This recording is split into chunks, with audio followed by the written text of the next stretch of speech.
I think that one of the biggest keys to success in any industry is being authentic, being yourself. And that's what people in today's world will feel and sense. It's not the 80s, it's not the 90s, it's not the 70s, where you could bullshit your way through a lot of stuff. In today's mass media world where we're getting bombarded, we're looking for authenticity.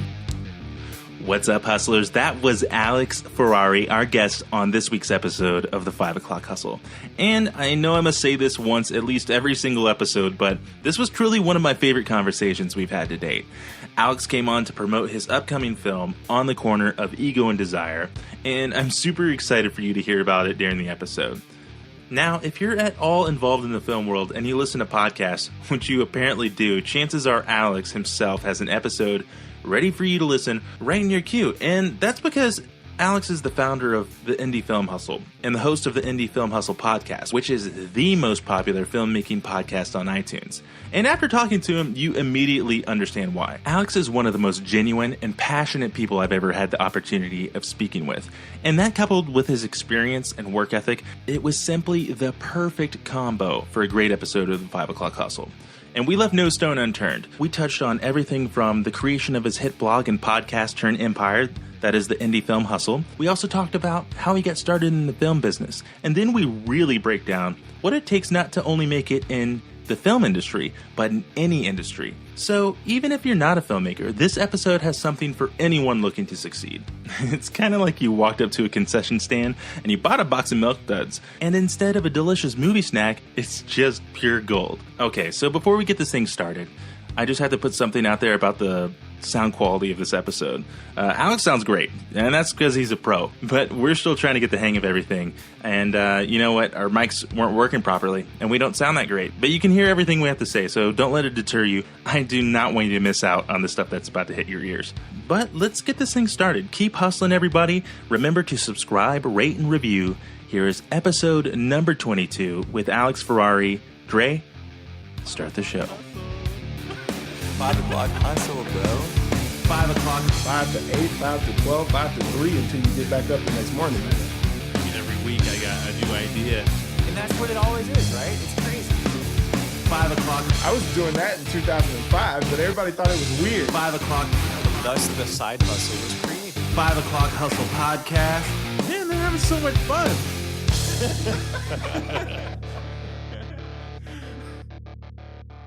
Yeah, let's do it. Alex Ferrari, thank you so much for coming on the show, man. It's, I'm really excited to have you on. Really excited to dive in a lot of the stuff that you've been up to. And how are you doing? I'm good, man. Thank you for having me on the show, man. I love your show, and as we're both parts of two different sides of the coin. The hustle's one side, and we just have different business and film. But at the end of the day, we're all doing the hustle, man. For sure, that's right. Good approaches. So you found us, basically because you're so tight with RB Bato, right? Yeah, RB's a really good friend of mine. We've known each other over 2 years now, and he was one of my first guests. I think he was episode like 29 or something like that, and I'm like up to 230 or 240, something like that now.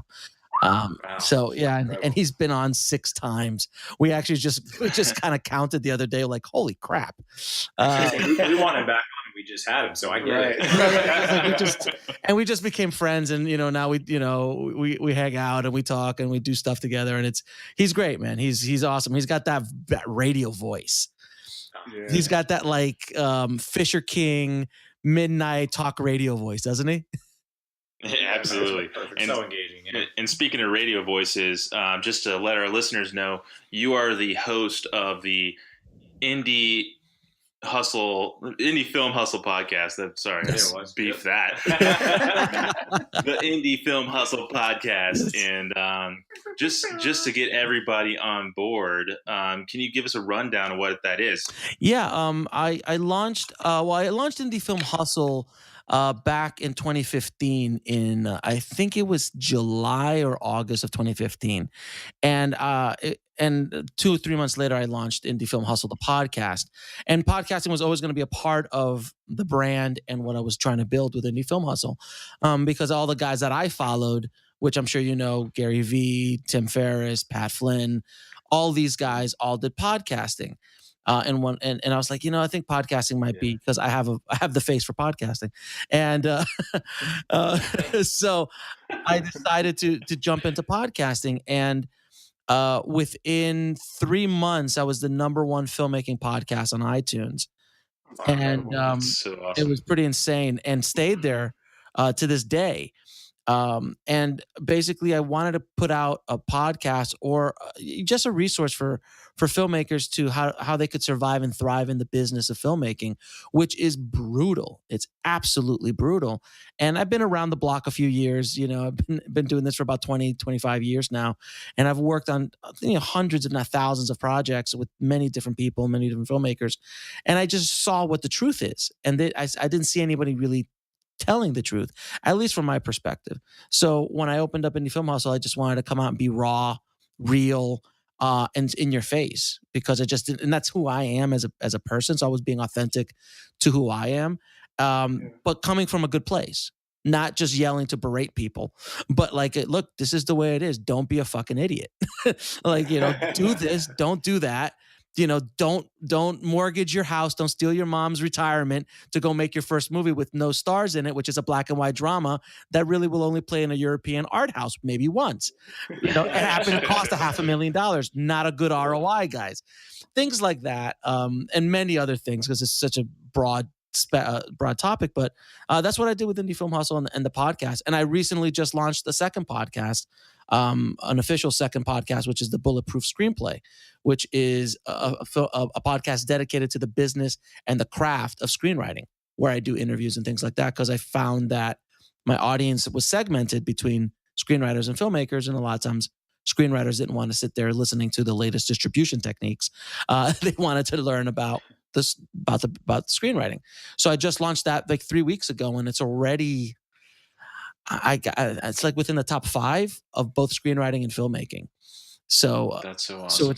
So you're gonna run out of time soon, man. Yeah. Actually, I'm actually recording another podcast as we're doing this one. It's fantastic. So if you hear me break for a minute, side hustle. So if you hear me break for a second, I'm just like, "How you doing over here?" And I'm just. That's great, man.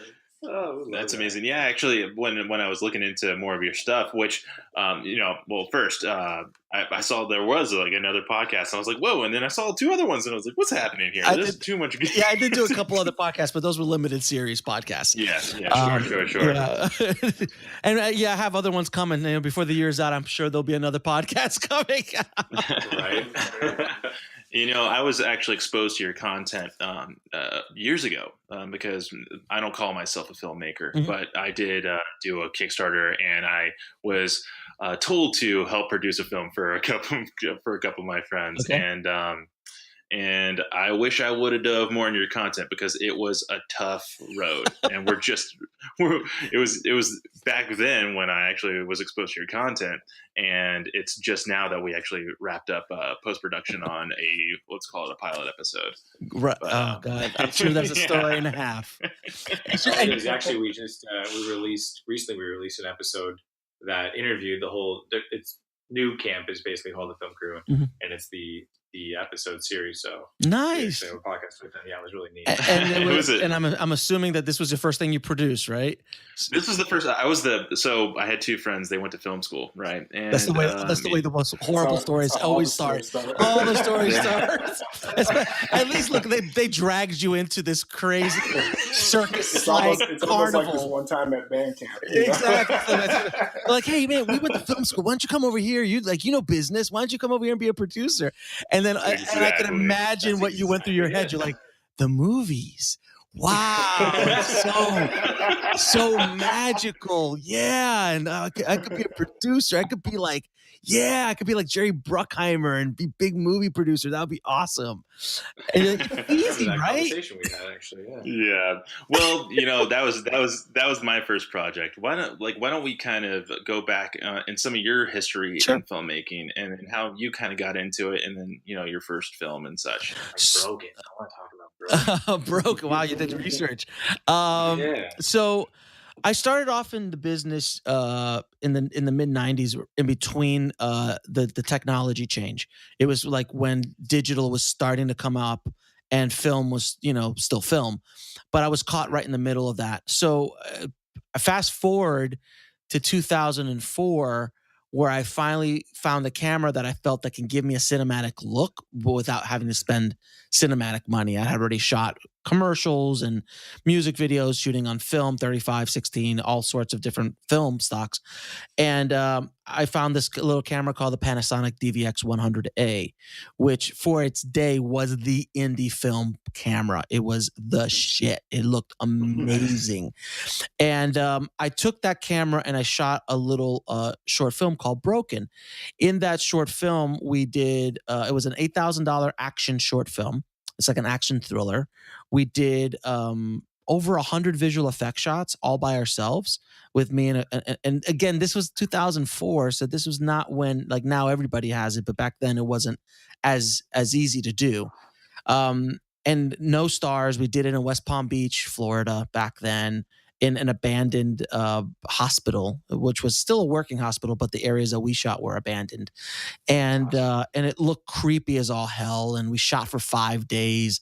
I mean, the action sequence that took like 2 minutes took us like 3 days to shoot.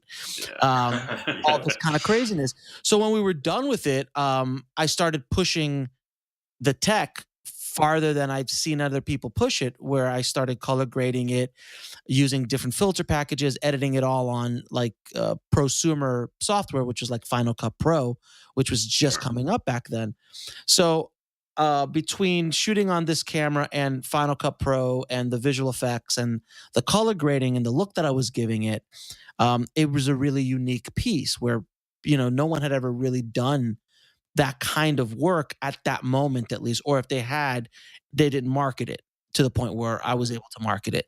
So I decided at that point, I'm like, okay, so now I've made this thing. How am I going to make money with it? So I was like, well, I could sell it to filmmakers, because I don't think anybody in the real world is going to spend any money to buy a 20-minute short film. But I can sell it to an audience that I know very well, which are filmmakers. So I'm going to put a 3.5 hour guerrilla film school on this DVD. And mind you, again, in 2004, this is pre-YouTube. There was absolutely no information out there on how to make an independent film. I know it's very difficult to believe, but back then there was literally nothing, because I looked. And anything you would get would be, bonus things like on Robert Rodriguez's DVDs, on El Mariachi and things. But again, those were like for much bigger, like, here's my how to make a $7 million movie. I'm like, that's not helping me. Yeah, great. Thanks. So, how to make $7 million appear out of nowhere would be helpful. Exactly. So I put together an educational piece that was talking to my audience with gear that they owned or could get. So by doing that, we sold over 5,000 DVDs at $20 a pop. And was it $20? See, I took a shot in the dark, and I was like, hey, if it was at $10, this guy's stoked. Yeah, we sold it around $20. Sometimes we sold it at $25, depending if we were at events or something. And they were sold, and I still make money with that thing, even to this day. I'm not on DVDs. I have it now on a digital, part of a digital course, but I'm still making money with that thing. And it opened up so many doors. I had Roger Ebert review it. I was flown out to Hollywood with studios were looking at me and talking to me and all that kind of good stuff. And it was a really great thing. But on a business standpoint, it was a really great lesson for me, which I did honestly instinctually. There was no master plan. Instinctually, I knew I needed to sell this movie, and I found my audience, and I created a product for that audience. And then I marketed to that audience to the point where you could not go online anywhere that had anything to do with film and not see the trailer for my movie. Like, I was abusive. I spammed everybody. There weren't even SEO training courses yet. How on earth did you do that? I message boards, lots of message boards.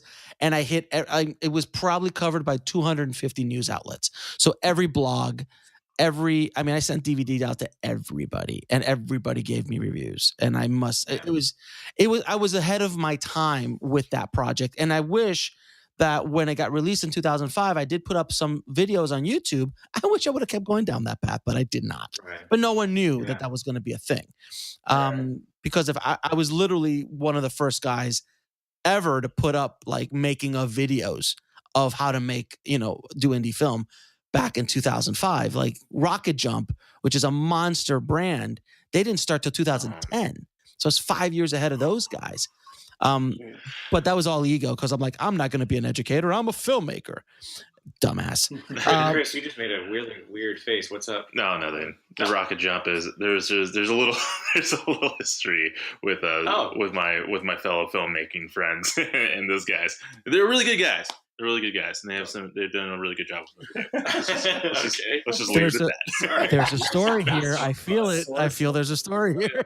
Hey, if you want to bring us on your podcast, we can talk about it. So go ahead. Okay, go ahead. Sorry. No, keep going. Okay, I'll go. Go ahead. No, so I mean, you just hit on so many pieces that are so important to our audience and to us. I just got super excited. One of them that caught my attention hugely was, finding your audience and engaging your audience. Mm-hmm. Really, like, what was the secret to that for you? Like on this initial project, and then moving forward, obviously, I don't want to cut ahead too much, but like, how did you identify the audience that it would be so perfect for this, and end up selling 5,000 copies of DVDs? That's tremendous. That was a lot, yeah. And me packing them in the house and sending them out myself. That was fun. Super fun. There was no drop shipping back then. That was all me. You deliver them personally? Shrink wrap in a blow dryer? No. We had them. We didn't like make the DVDs. We did buy the DVDs. We had them professionally made, but we just packed them up. My partner and I packed them up. Okay, good. Nero in the room next to him, and just burning. It's like burning. All you can see is like towers of DVDs. The Nero reference. Crazy. But to identify the audience, again, a lot of it was instinctual, man. Because I've been selling since I was a kid, man. I've been doing garage sales when I was 8. I literally in middle school, I was the only guy that had a wad of cash always. Like in high school, I always had, a couple $100 in my pocket, always. Because I did garage sales every weekend. Because that was the way I could make my money until I was able to get a job. And then I started working at a video store, which started the whole damn thing. But yeah, so I always sold. I knew how to sell. I knew how to market. It's just something that it's instinctual in me. But so when this came up, I was like, well, I just put two together. I'm like, well, what does my audience want to know? They would want to know how I did this because they're getting excited about it. And was not a plan when I made the movie. Like this was all after the fact because I saw the reaction to the trailer and everybody was going nuts. Like, how did you do that? How did you do that? How did you do that? I'm like, well, if they keep asking, let me tell them and let me create a product to do it. Yeah. And then I engaged them. Not like you would engage today. I didn't have an email list. I don't think I had an email list. I might have. I might have had a small email list of people, but it wasn't like what it is today. It's not all set up. There was no SEO. There's none of that crap. And I would just literally, I'm like, okay, where are the people that I want to know about this movie hanging out? And I went there and I hung out and I started hitting them up. We're like, hey, by the way, take a look at this. And people were like, freak out. They're like, how the hell is that? What's going on? Like I still get people talking about that movie to me. Like whatever, 13 years later, people still, when they meet me, they're like, dude, broken. I'm like, wow, man, this little short will never die. Because for a, and I hate it sounds grandiose, but for a generation of filmmakers that were around at that time in 2004, 5, and 6, and 7, and that general time, broken was everywhere. So if they were in film school or they were my age or something like that, they would have seen that. And probably get impacted by it in one way, shape, or form. And I've heard a lot of people like, dude, after I saw that DVD, I went out and made my own thing and, all that kind of stuff. So it was the seed that what Indie Film Hustle became later. It was the seed that took a long time to grow, but that was the seed that started it. So I've been doing this kind of work for a long time. For sure. So, I mean, excuse me, sorry. So, I mean, really, it boils down to put it out there. That's one of our favorite words on 5 O'Clock Festival is the pivot. And a lot of times doing and performing a pivot really means that you put out a product, you put out a service, and then you listen. You open yourself up to opportunity, and then you kind of get the feedback about what's going, and then you tailor your next approach specifically because you're open to your audience and to how they're feeling. Mm-hmm. So it sounds like that was just a perfect flow for you. You put in the hard work and you put in the time and you put it out there, and then you just opened up your ears and kind of heard what people wanted and then started at it. Pretty much. But again, not master plan style. Like, it was literally instinctual. It was just I wasn't reading books about it. It was nothing like that. It literally I just put two and two together. And I wish I would have been a little bit sharper on and a little bit more shrewd about how I was doing it, because I could have built up Indie Film Hustle at that point and turn it into a major brand in this space from 2005. Like, I could have owned the space if I would have been doing it properly. But again, who would have known? But we all walk the path we have to walk. Well, then that's an interesting point, because that's why we're here too, and that's why you're there in Indie Film Hustle too, is because we're trying to help people avoid learning lessons the hard way. And that's something that you learn too, is you're like, damn, I wish I could have leveraged all this learning immediately. Mm-hmm. Like, you probably had the resources out there. You probably could have seeked out some mentors and some coaching and made it happen pretty quickly. But it's just like, since it was all instinctual, that it was, it's harder to do. You had to do it organically, and that is really difficult. So, I guess that's why we're all here right now. That's why we're all talking tonight, and we're all hanging out, because we want people to embrace learning through other people's experiences. Without question. That's what I do with Indie Film Hustle, not only from my experiences, but from the guests that I bring on. And I beat up my guests in a good way. Like, I really dig into them. I'm like, what's the lesson that took you the longest to learn? Like, what would you do different? What's your advice for this? And I really dig into it. So I think that's one of the reasons why the podcast is as popular as it is, because I ask questions I honestly want to know myself. Because this is, as much as I'm helping other people, I'm learning after 230, 240 episodes of interviewing a ton of people. A lot of that's stuck. And I'm sure you guys feel the same way. Like, after you keep interviewing and talking to these people who are leaders in their field, that does rub off on you as the host. Yeah, it's osmosis right there. You have no choice but to listen at some point. It's like everyone's saying the same thing. Right. You have to listen to it. Sure. It'd be stupid for you not to. Right. So now we're with you, and I love that. We usually take about 18 minutes before we start, pounding on somebody. So well, we're like 27 minutes in now, so pound away, sir. Pound away. Okay, we'll give you a little free time. Hey, so you mentioned earlier, just about your personality, the way that you are with the people who come to you for advice, and you said that, you're just super real, you're super raw. I just kind of want to know, personally for you in the movie industry, I know that it's about telling stories. So for someone who's so real and so raw in a field where people are effectively selling you something that's not real or authentic, like, how has that benefited you as far as getting you to where you are? And then also, how does that benefit you when you are talking to these guests and you're pulling the best out of them because you are being so real? I think that one of the biggest keys to success in any industry is being authentic, being yourself. And that's what people in today's world will feel and sense. It's not the 80s. It's not the 90s. It's not the 70s, where you could bullshit your way through a lot of stuff. In today's mass media world, where we're getting bombarded, we're looking for authenticity. That's why, we follow certain people. We listen to certain people. We buy certain people's books because of their authenticity. Because if you even sense that they're posers, you sense that they're bullshitting you in any way, you drop, because there's too many other options. So, dude, I have my eyes closed and my hand up, and I am just shaking my head. so happy. So keep going. So with me, I think that's one of the reasons why my brand has been able to grow as fast as it has, because it's only been around for 2.5 years. There's brands that have been around for 10 years. that don't have the reach that my brand does right now. And it's because of the authenticity. It's because I'm coming from a good place. And I'm real. And I don't honestly give a shit. Like, this is who I am. I'm too old to care anymore. I'm not 20, so I don't give a shit. And that takes time.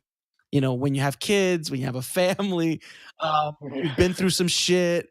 I've got shrapnel from this business, and then I've got a titanium hip. I've got all sorts of different injuries that this business has given me over the course of my career. So, if I was in a Vietnam movie, I would be the guy who's done 3 tours. And then there's that one young cadet that's jumping up and down and doing stupid shit. And I'm like, get that motherfucker away from me, because he's going to get me killed. Throw him in the brig. Get him away from me, because he's going to get me killed. And get everybody else around him killed. So someone slap that son of a bitch. But that's just not because you're old and pissed off, though, right? That's because off. you know that that's the quickest way to help people, is to cut the bullshit. Well, look, I went through my time of being pissed off. There's no question. I was the angry filmmaker for a while, because you can't not be in this business. At certain points, you just get angry. But when you finally get to a point where you are, I'm good with who I am. I'm good with where I am in the business, and I'm moving towards my goals. And how those goals are achieved will be the way they are. You cannot get pissed about not getting into a certain festival. You can't get pissed about not getting a certain job. You do the best you can, and you keep moving forward. That's the only thing you can do. Because if you sit there and go, well, motherfucker, that guy got it. Motherfucker, this guy got it. I'm like, you know what? You're done. And I was that guy for a long time. Don't get me wrong. I'm not perfect by any stretch. But I think that the rawness and the realness that I throw out there is not coming from a place of anger at all. It's coming from a good place of being of service to my audience, and they know it and they sense it. And that's why people are so rabid about the podcast. The people who listen, they listen. I met them on the street. I meet them at events. And they're just like, dude, like, there's one episode that I lost my mind on. It's my favorite episode I've ever done, episode 88, where I said, why are filmmakers always so fucking broke, and how can they fix it? Because I just lost my shit. If you guys want to get a good laugh, I'm pretty pumped about. You gotta listen to episode 88, because I literally go, all right, I didn't even have a sponsor. I cut the sponsor. I said, fuck it, guys. We're starting off, and I'm gonna curse. I'm gonna fucking curse this entire goddamn episode. And if you don't want to hear real raw shit, turn it off right now. And I'm like, I was like off. And like, people who know me, they're like, oh shit, Alex snapped. Oh fuck, I gotta listen to this. And it was all because of a story. And I think this story is so applicable to your audience. I was driving in LA, and I got off on an off ramp off the highway, and people are begging. People are begging on the side of the street, like, hey, help me, Vietnam vet, all that kind of stuff, right? Well, and we see it all the time, and you try to help as much as you can. But when I stopped at the light, I saw this girl, and I can't tell you, she was a beautiful girl. She was young. She must have been 22, 23 years old. Beautiful girl, but you could tell that she's gone through some shit. And she had a sign up that says, I'm an artist. Please help in any way you can. And it hit me like just a ton of bricks, because what I found so fascinating about it is what she did on the cardboard was the most beautiful calligraphy I've ever seen. It was stunning. And I said to myself, as the point that she is at the lowest point of her life, where she's begging on the side of the street, she's still using her art. And it was what pissed me off the most was that person had a marketable skill. She could get a job. She could, especially in Los Angeles. What happened? Why did this artist go so far off the road? And I don't know what happened to her life. I pulled over to her and I go, And I only had $20 in my wallet. I gave it all to her. And I said, this is all I have. I go, but I'm an artist too. It gets better. Keep your head up. And I drove away. That's all I could do. And that night I got home and I'm like, motherfucker. And I just lost it. And I created these seven things that you have to do to be successful in the industry. And they're common sense stuff, but I literally just went off. It's an hour rant. So if anyone listening wants to hear it, it's good for anybody, honestly. It's not just for filmmakers. It's for anybody trying to break into any kind of business, because the 7 techniques that I lay out they're guarantee you they will work. It won't work in a week. It'll work in 10 years. It'll work in 15 years. Huh? It kind of reminds me, because today, I was looking a lot into your stuff, and there was your most recent episode with I think Coins. Jeff. Oh Jeff yeah. Coins? Yeah. Real filmmakers don't start. That must have been a fun one. Oh my god! After this rant and that combined. Yeah, because I guess his book is on how real artists don't starve. Real artists don't starve, and it kind of is the same message here, because all these people, art is such, it's a calling. There's people who can go and sit at a desk every single day, and we do it too. Like at the 5 o'clock hustle, the reason we do this, because we work our 9 to 5 jobs, but we want to explore our passions outside of that regular hustle that we have. So like what are, like, if you could name one of your one of the top ones, just to give everyone a preview out of the 7. Yeah, out of the 7, like what give us a little teaser. What would it be? Let me see. Show up every day. Sure. That's one. Show up every day. It's not a short game. And then cut it. That's good. We're done. Just thank you everyone for joining us. just show the. That's harder. That's harder than people like, because it's an easy thing to say, and like you said, it's not going to happen overnight. It's going to take 10 years. So I'll lay out the 7 steps real quick, and then you can kind of get into it. First step: have a plan. Okay, this is steps of making a living as an artist and as a filmmaker. Okay, but I think it does translate to a lot of things, and you can translate it into whatever kind of business you're in. So step 1: have a plan. Okay, and I laid out, like, making a film and winning Sundance is not a fucking plan. Straight up, dude. Like, you guys are gonna pinch yourselves listening to pause because Gary's lost his shit. No, but you laugh. But I've talked to people like, "What's your distribution plan?" I'm like, "Win Sundance." I'm like, "Shut the fuck up! What's wrong with you? What's wrong with you?" Step 2: learn as much about every aspect of making films as you can, and you can do that about anything. So be an expert about what you do. And again, you don't have to be like the ultimate expert on everything, because that's difficult, but educate yourself as much as humanly possible about every aspect of the business that you're trying to get into. Cool. Step 3: show up every day. 90% of success is just showing up. So it's true. I mean, sounds huge, like right now, The Rock, who's I'm a huge fan of The Rock, Dwayne Johnson. He didn't become the highest paid actor in the world overnight. It took him decades of busting his ass to get to where he's at. And he even had to do, and arguably busting some other people's asses, like Stone Cold and Triple H. And don't forget, he even did Scorpion King, for God's sakes. So I know, right? the worst visual effects ever from ILM. Shout out to The Rock. Sorry, dude. Sorry, Dwayne. But by the way, did you see his new trailer for the new movie he's coming up with? It's a brand new one. It's a wrestling one. It's a wrestling one. You got to look it up. It's genius. If you guys are hardcore Rock fans. So The Rock, these 2 like English wrestlers, a guy and a girl, they bump into The Rock like backstage right before a wrestling match. And they're like, "Oh, Rock, we're really big fans of yours." He's like, "Oh, thanks, man. Do you have any advice?" He's like, and he just says like, "So what's your name?" And he goes, "Well, my name." He goes, "It doesn't matter what your," and he goes old school Rock. We could have filmed that here. That is literally what Dre used to do with everyone. Dude, and he rips these guys apart in 45 seconds. And then at the end of the trailer, he's like, "So that's how you get the audience on your side." And that's the end of the trailer. I'm like, "Oh my God." That's great. I'm a huge fan. The jabronis. Oh, don't get me started. I fucking love the Rock. Love the fucking Rock. Step 4: learn branding, audience building, and marketing. Period. And any other aspect of any business, you got to learn those things. Become an entrepreneur. Step 5. become an entrepreneur. If you are, if being a business isn't being an entrepreneur, be that. But if you're not in that, become one. You have to learn how to be that. Step 6, don't give up. It gets better. There'll be dark times, but you got to keep going no matter what.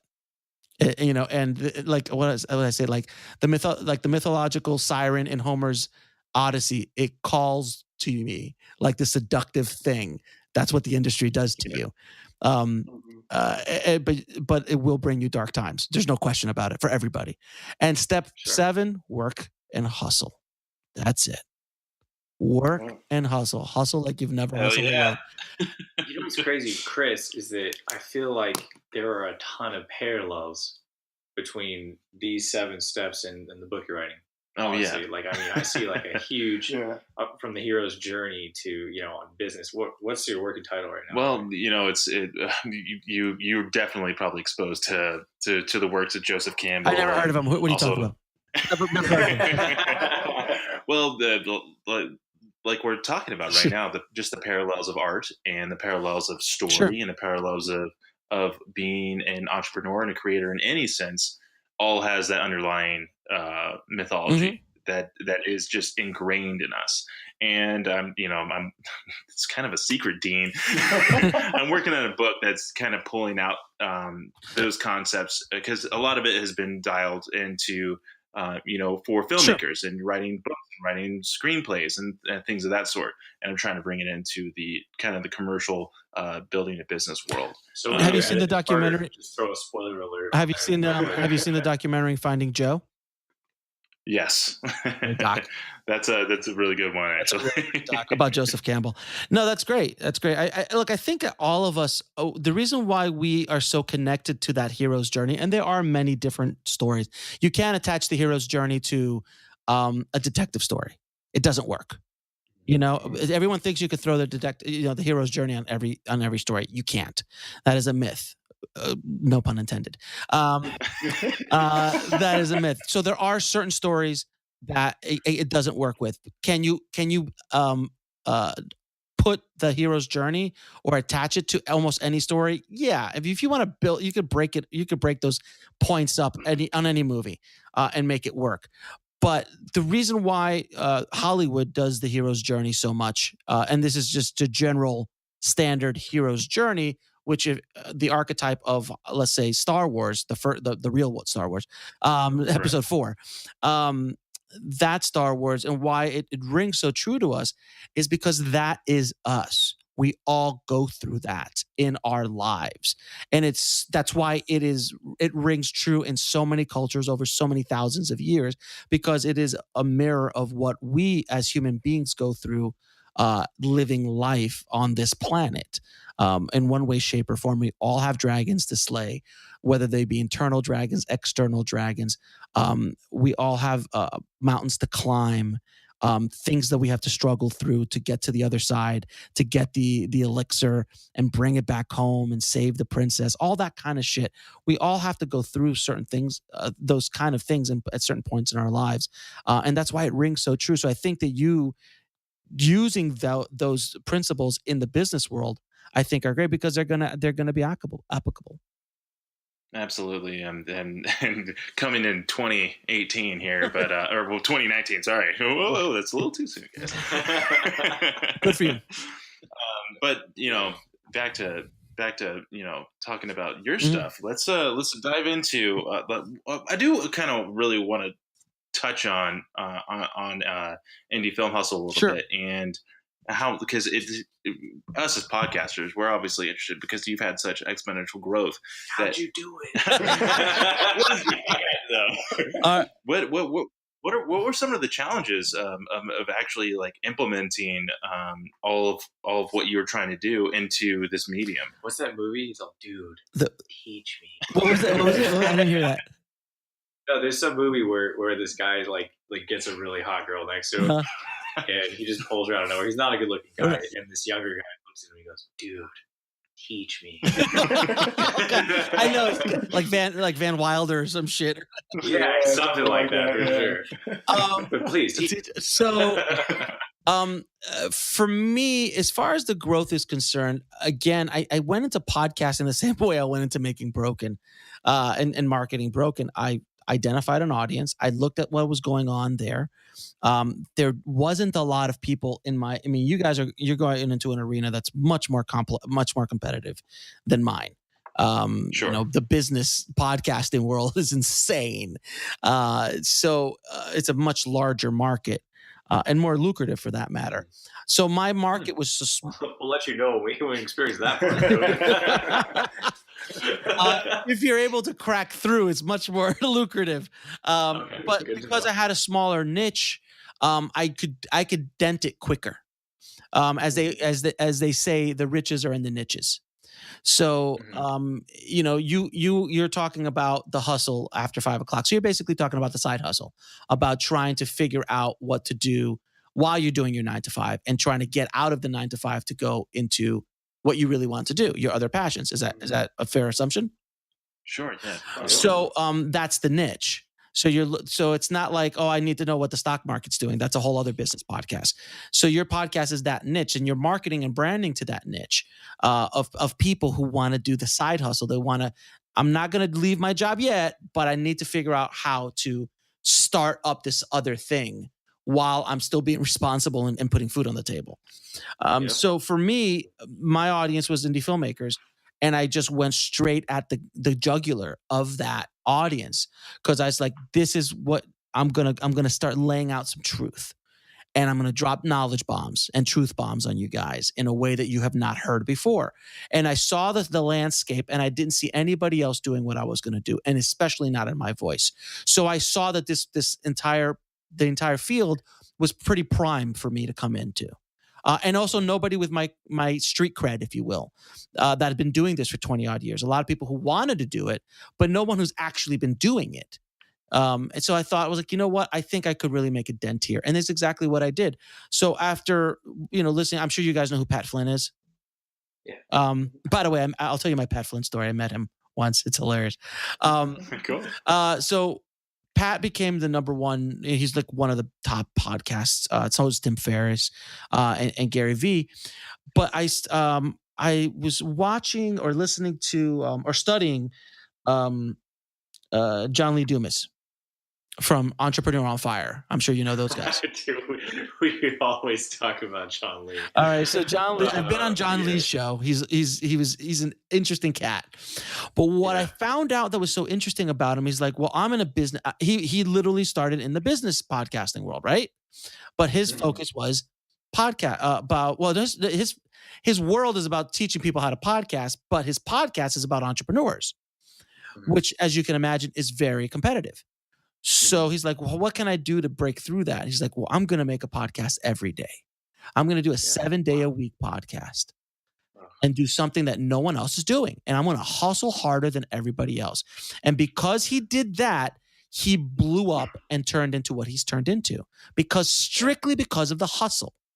Strictly because of the hustle. So I said to myself, well, everybody else around me is doing 1. So I'm going to double that. I'm going to do 2 a week. Sometimes 3 if I'm feeling froggy. Damn it! I hope that's not your secret because we're gonna. So I hate to tell you, there's no silver bullet, but because I did 2 a week, all of a sudden iTunes said, "Well, this guy seems to be doing a lot more work than the rest of them, and people are listening to this guy, and he's popping out more. Let's give him a better ranking." And it was one of my competitors who's a friend of mine. He's like, dude, do you know you're number 1 on iTunes? I'm like, what? And I went to iTunes. I was like, holy shit, I'm number 1. Within 15 minutes, it was posted on Facebook. Number 1 filmmaking podcast. So she's like, oh, yeah. And my buddy was like, son of a bitch. And now if you type up filmmaking podcast on Google, I'm there. I'm like number 1 filmmaking podcast. Yeah. It's like it's the biggest branding I do. But that's what I did. I just kept hustling harder than anybody else with content that was raw, real, and in your face. And my early episodes, it was mostly me talking because I hadn't gotten any guests. Then slowly I started getting guests, and slowly people started coming in. And then it just kind of snowballs to the point where then you start getting bigger guests and bigger guests and bigger guests to the point now where they're coming to me. And now they reach out to me like, hey, I want to be on your show. Hey, I got a movie I want to promote. Hey, I got a book I want to promote. Because now if anyone types in filmmaking podcast or anything dealing with indie film and podcast, they're not, you can't escape my podcast. So I was able to penetrate the market much easier than you guys would be able to, because your market is much larger than mine. Mine's much more niche. And same thing goes with. So we're gonna have to do 4 podcasts a week. I'm just saying. I'm just throwing that out there. But look, there's 3 of you motherfuckers. I did this all by myself. All right. I don't want to hear shit from you guys. Like, oh, I got to do 4 podcasts. That's one each of you, one of each a week. That's all you guys got to do. No, we were actually toying with that idea because we're doing this one and then taking individual niches on our own, like Dre doing music and then Dean doing like super business related stuff, and me doing like other things. Hero journey shit. Got it. Hero journey shit. Got it. But Dean. No, I just want to say, so to boil it all down, I mean, honestly, it's not. You can't oversimplify this, but for our listeners, it's like basically you just illuminated 2 things. The first one is identify, your value prop. Identify what makes you special, what makes you different, which for you is being genuine, being raw, being real, being in your face, and being what's best for the people, not bullshitting them. And the other one is just work harder than anyone else. Like, do the hard work, put in the time, make the effort, put in the extra hours, take a podcast at 8:00 at night, even though you've been busting your ass since 4 a.m. Right. Mm-hmm. You know what I'm saying? But like, and obviously it's a lot more than that, but so those 2 things, I feel like they're constant themes in everything that we talk about with all of our guests. It's like, figure out why you're special. Anytime, put in the time, be active, do your work, do your job, and you're going to be successful. There's 2 things that because a lot of my contemporaries who are I'm friends with almost all of them, who are in the game, the podcasting game, in the film business. I've been on their show, they've been on mine, or we talk, and they always bust my balls about how many fucking episodes I have and all the work, and how I'm like, how the fuck are you doing all this work, and how are you getting it out there? I see you everywhere. What do you have? Like, do you have an army behind you? I'm like, no, man, I just out hustle. And a buddy of mine is, well, I'm going to start doing 2 a week. And I'm like, if you do 2 a week, I'll do fucking 4 a week. So don't try me, bitch. Yeah. Try me. And he's like, no, man, I'm just joking. So, because I will, because that's the thing. If someone starts coming in, I'm like, all right, fine. I will outwork you. I will outwork you. I guarantee you, I will outwork you. You will not outwork me. You might be better. You might be smarter. You might have a bigger thing. There's another filmmaking podcast out there from a very big blog. I'm not going to say the name, but a very big blog. They showed up, and they have easily, their blog is 10 times the size of mine, if not larger. Okay? As far as traffic is concerned.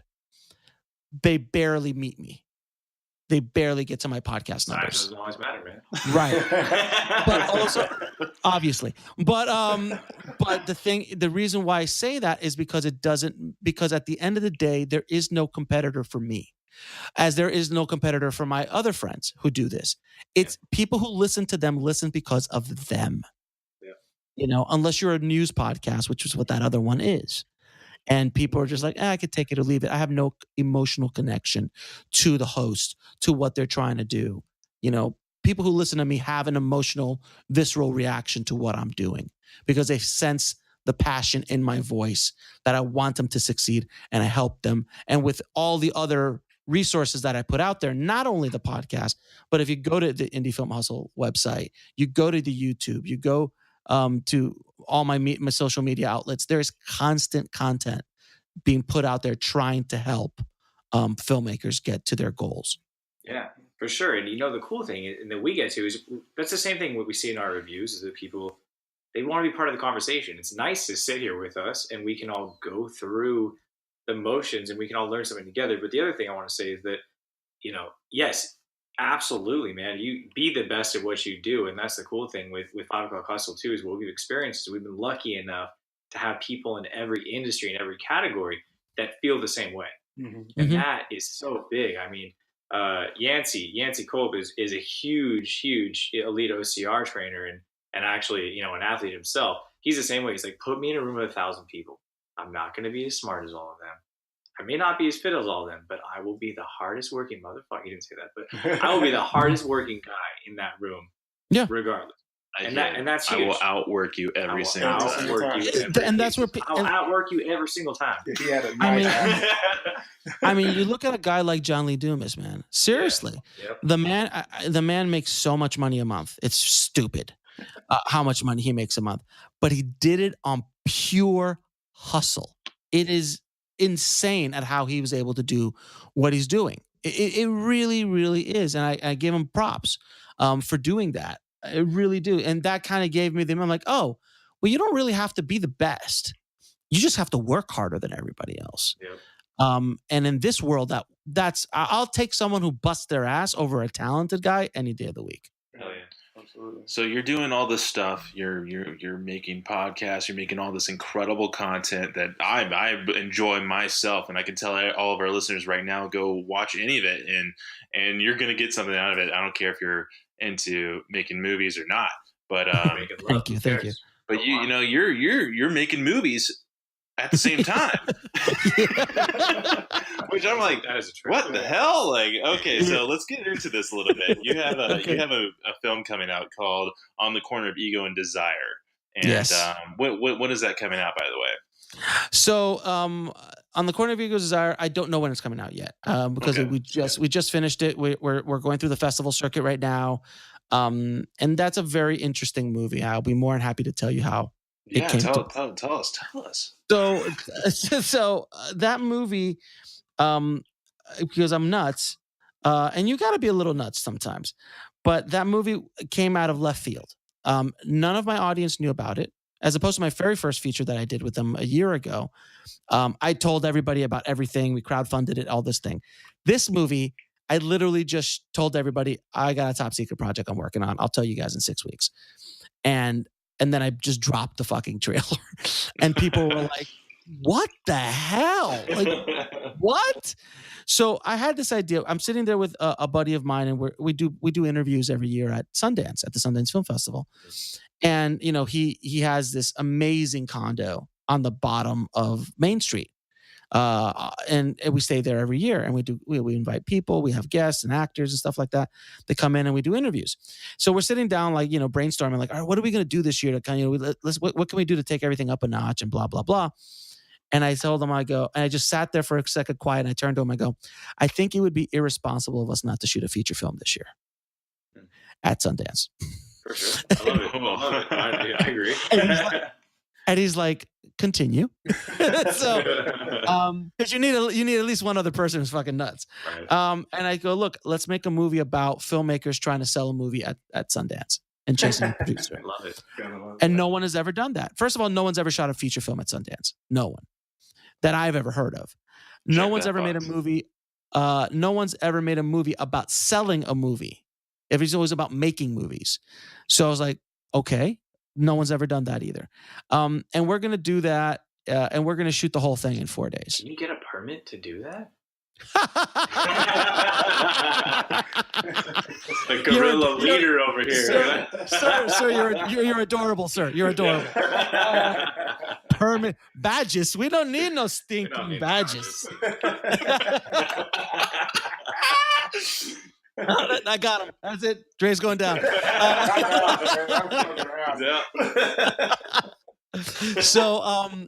So I just said, you know what? Fuck it. We're gonna grab a camera. We're gonna grab 3 actors. We're gonna get a sound guy, and we're gonna get my DP. And so it's gonna be 3 people shooting behind the scenes and 3 people in front of the scenes, and we're gonna run around Sundance. And my theory was that no one's gonna pay attention to us because there's gonna be cameras everywhere. Because it's Sundance. And who in their right mind is crazy enough to shoot a movie at Sundance? That was my theory, and it was correct. Nice. To the point where I could have brought a much larger camera. I could have brought more crew. No one would have given a shit. I literally have cops U-turning in my scene in the movie. That's how much they gave a shit. It's one of my favorite parts of the whole movie. I'm like, there's the Park City Police right there. You see them? They just park. They like wave at us and shit. It's great. So we went around for 4 days and shot this movie. I wrote a scriptment, which is a very structured outline, some dialogue here and there, and then I had my actors improv a lot of it, and we worked together on the set. And I would throw them lines and ideas, and they would kind of reword it to what they wanted, and they came up with amazing stuff. And I basically, my pitch to anybody who was coming, I'm like, look, do you want to come to Sundance? Yes. All right, great. Do you want to have a story to tell in 20 years? Then come with me on this crazy adventure. That was it. That was this pitch. I'm like, look, I don't know what's going to happen, but we're going to go out and try to do this. And because of my past, I'm not 20. I'm not like, hey, let's go make a movie. Like, they knew something was going to come out of it. With Indie Film Hustle and with my other features and my other work, like, all the actors checked me out. They're like, okay, he's a real dude. So they agreed. We show up and we literally just go out and start making a movie. And it was the most amazing experience of my life. I was literally, we're running around Sundance, dude, like in the middle of like 100, 200 extras in the back. When I call them extras, they're just people. We're jumping into restaurants, shooting scenes. We're jumping on buses and shooting full scenes while the bus is full of people. We're shooting scenes. It's insane. It's basically everything they tell you not to do. So if it's like maybe like a few extras for the next movie, which is the movie about you going to Sundance to see the movie that you submitted to Sundance. It would be so meta. That's even more meta. That's so meta. I told my producer, I'm like, if we get into Sundance, they have to play it at the Egyptian theater because there's scenes outside the Egyptian theater. Right. So like it would be like you're watching a movie that's poof, your head just blows up. So it's insane. So we did this thing, and we shot with this little camera. It's a Blackmagic pocket camera, which no one's really they don't shoot features on that. But I love the look of it, and because of my technical background, because I've been a colorist for so many years, and I've been a DP, and all the camera gear was mine.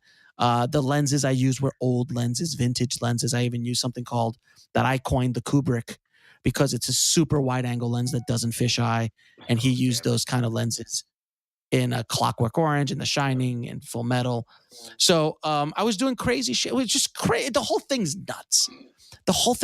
So I come home, and I look at this stuff, and I was like, okay, let's start cutting together a movie. And I cut the movie in 10 days. And we had a movie. And it literally was not too far off from where we finished. Color graded it, did the sound on it. Within 5 weeks, the whole movie's done. That's great, man. That's awesome. And then I dropped the trailer. And then I cut the trailer a couple weeks later. And people were like, so when this was like 2017, I'm like, no, I just shot this 2 weeks ago. Like, it's insane. Even people in the industry, they're like, so when did you shoot this? I'm like, literally 2 weeks ago. And they're like, what? It just blew people's mind. But it's, again, that hustle that, like, I'm just going to go out there and do it. I'm going to go out there, put my balls out there and see what the hell happens. Because I literally was fearless. And give credit to everybody that was on the crew with me and the actors. Everybody was fearless, and everyone just trusted me that this was going to turn into something decent. It was going to turn into something. You created that for yourself. That's amazing. Hey, Alex, we want to be considerate of your time. We blocked out an hour with you, and we would be happy to keep the party rolling. And I can even edit this part out if you got other things to do, man. Obviously you're busy. I could probably hang out another 10 or 15 minutes. Okay, cool. So I've already done 2 other podcasts while we've been talking. Right, so while we're here. Cool. Okay, perfect. So we just I can talk for another 10 or 15 minutes. I appreciate it. Okay, great. So let's I can keep going with and I can finish off with Ego and Desire real quick. Okay. No, for sure. Yeah. So after the movie was done, I show everybody, and everybody's like, "Oh my God, it looks like a real movie." And people are going crazy for it. And the thing was also, this movie was custom built for my audience. So as a business standpoint, it could not be more custom built for an audience. It's the most custom built movie for an audience I've ever seen. because it's about it hits their core pains, hurts. It's a satire about their movie, so they're laughing about their life. It teaches them what not to do because these people are idiots in the movie. They're ridiculous. Oh, by the way, the movie that they're selling, can I pitch you the? Can I give you the log line so you guys? All right. So the movie that they're pitching. By the way, RB is the producer they're going after. Perfect. So RB's in the movie. So the movie is Shape of Water meets E.T. with Transformers drizzled on top. Damn, sounds like a porno. Shot in black and white in slow mo. And the producer stole $100,000 from his mother's retirement to make the movie. Why he would? So it's as stupid as possible, and of course they think it's the greatest thing since sliced bread. So this ego, it's just. Oh, and by the way, the way I got the name Ego and Desire, I literally was staying on the corner of Ego and Desire because that year they put words up all over Park City, and one word was ego, one word was desire, and our condo was literally on the corner of Ego and Desire. And I walked out one day, I was like, "Dude, we're on the corner of Ego and Desire." I'm like, "That's a great name." You're an instinctual motherfucker. Yeah. you're like so, look up so on morning, you're like, oh shit. That's it. So hopefully that I hope that the movie I think it will find its audience without question, even if it's just my audience. I'll be able to sell it without a problem. I don't think I was able to sell my other movie without a problem. So this one's even more so. And there's going to be multiple different strategies I'll be working on over the course of the year to build up momentum to sell it. And there's going to be ancillary products. There might be a podcast documenting how we made it. I'm just thinking maybe. There might be a book as well on the making of it. There's going to be multiple ancillary products that I'll be releasing about it. So I'm going to double down on this movie because I feel that this is a product that can really help a lot of people and really hit a certain target around the world, not just in the U.S., but I think filmmakers and people who are interested in filmmaking around the world. What are you going to do if it flops? That is. It can't flop. There you go. Literally it can't. It literally can't. It cost me barely anything to make, so it literally can't fail. It just can't. I literally anytime I pitch this movie to any filmmaker, they're like, "Shut up and take my money." Right. So it won't fail. And again, the point of the movie is not to get rich off of it. I'd rather just get it out there. I want it to be seen as many people as possible. Oh, and by the way, I'm also in the movie as a podcaster because they go visit the Indie Film Hustle podcast in the movie. Yes. Now I did that. I love it. So it's super fucking meta for me. Obviously, I didn't ask that shit because I thought it would be funny if you were like, "Oh, I don't know." I know what you're saying. You're going to back it up. Like, it's a good product. It's going to succeed. I love that. And like you said, it's directed towards your audience. So if your audience gets something from it, then it's a success because that's what you're trying to push in the first place. I just want to. I'm holding up my notebook right here, and this is before we started recording. And all I wrote down really was on the corner of ego and desire, desire, and then underneath that was meta ass project. Oh, it's so meta. It's not like. Oh, dude, like you see me in it, playing myself. I'm interviewing people. By the way, I like block myself out as much as possible. Like anytime there's a shot of the three of I try to just cut myself out as much as possible. But I had to do it. And if anyone asks, I do like a little, I have one of the characters call me a bitch in the movie or something, like just something to just poke fun at it because it's kind of ridiculous that I'm in the movie. But when people ask about it, I'm like, what am I going to do? Hire an actor to play me for my podcast? That's stupid. And by the way, I didn't have the money to hire anybody else. So and I knew I was going to be there. So I knew I could shoot the scene. Stan Lee didn't mind people, including himself in his movie. So you just got to, but for your audience, I think, again, it's about just getting up and doing it. Don't get in your own way. Don't overthink it. Don't I need this to be in place for that to happen. Because if you do that tomorrow, you're going to wake up and you're going to be 60. And and you're going to be like, what the hell happened? Trust your instincts, right? And trust your gut. If you couple your own instinct with action, there's not much that can go wrong, right? Because if you're going to keep pushing in the right direction, eventually you're going to get somewhere. You know, I think one thing I always tell people when they get caught up in like, oh well, you know, what if it doesn't succeed, or what if this, or you know, all the bullshit lies that they tell themselves, all the bullshit stories that they tell themselves. I always tell people, in 200 years, no one's going to give a fuck. Amen. Yeah. In 200 years, no one's going to remember who you are. No one's going to remember what you did. Bottom line, it's just not going to happen. If you think you're going to be Steve Jobs, probably not. And it might happen, and that's great if it does. But more than likely, on an odd standpoint, with 7 or 8 billion people on the planet now, by the time that you're 60, there'll be 14 billion. Chances are no one's going to remember you. And whatever magical thing you did will be lost in the ether because an asteroid hit and destroyed all the computers. There was something that burned everything away. Your company went away because, you know, fucking Toys R Us just went down. You know, literally, you know, Circuit City, all these companies that were these monster companies. Whoa. Radio Shack. Radio Shack just went, like, Radio fucking Shack, dude. Seriously. Like that's anytime you need a transistor, that's where you went. But so it doesn't matter. In a course of the next 200 years, it's all going to go away. So if that's the case, and if not 200 years, definitely 500 years. So if you think about it in that way, why not go for it? What the hell? Like if you fail, you fail. You should fail and fail often, because that's how you're going to learn. And I'm a big proponent of failing, because if you don't fail, you never learn. If you're always winning, you never learn, you never grow.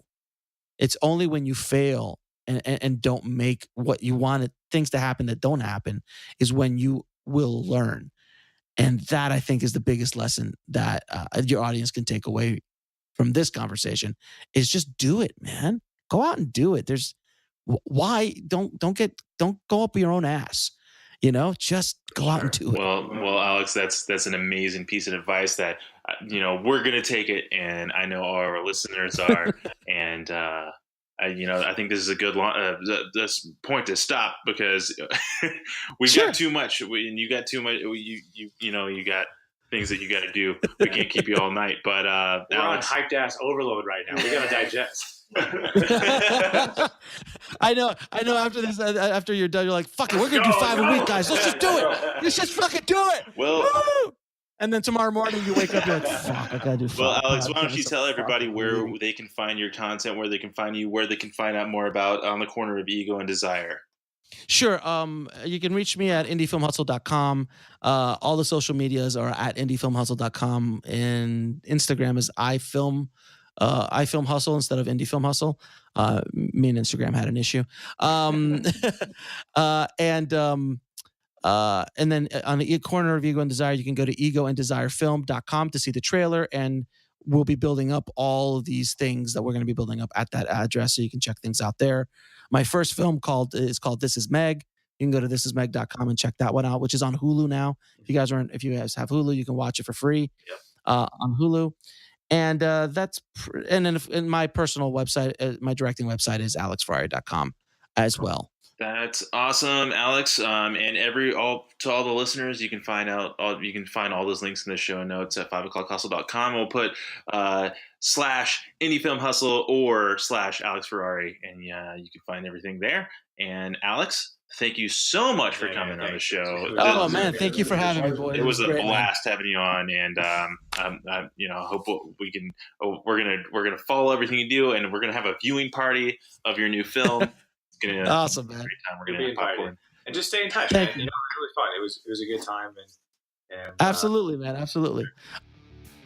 We are out.